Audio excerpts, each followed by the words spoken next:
when I was towards the end of my first year of college, there were a number of things that happened to me, a number of bad things, and they happened all at once.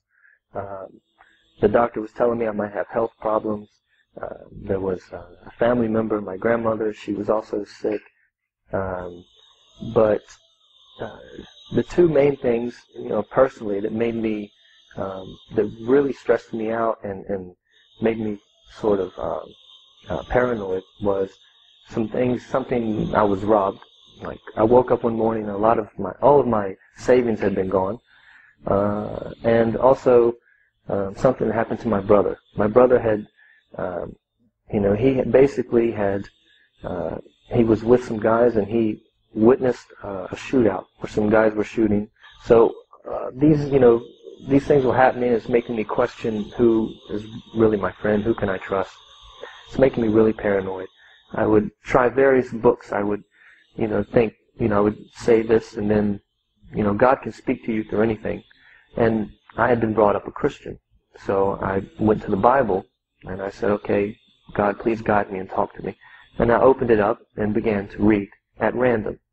And what I read was more like history. It's more like a history book, It didn't really touch me. I did that again later when I found an old copy of the Quran.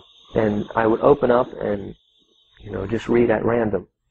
And the first thing I read was, this day I have shown favor upon you, perfected your path, and chose Islam as your religion. اليوم أكملت لكم دينكم وأتممت عليكم نعمتي ورضيت لكم الإسلام دينا. But for 6 months I really don't remember feeling pleasure. And then all of a sudden it was like a relief.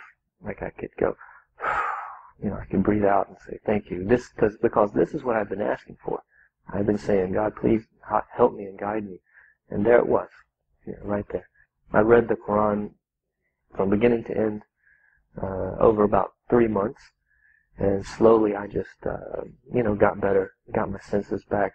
When I first took Shahada, I just took a Shahada by myself, in the basement of my house. And I had read in a book that you should take Shahada, And then after approximately 2 years, when I was in college, I found out that there was a masjid on the street that I lived.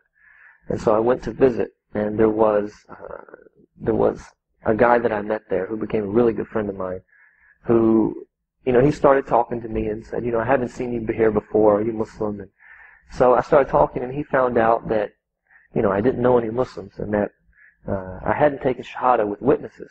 And so he was saying, you should do that. After the prayer, the Imam says, we have a guy, he wants to take Shahada. And so I go to the front, and there's, maybe at least 100 people, maybe more. And, they said, repeat after me. And I said the Shahada, La ilaha illallah, Muhammad Rasulullah. La ilaha illallah, la ilaha illallah, la ilaha illallah, ma lana rabbun siwa.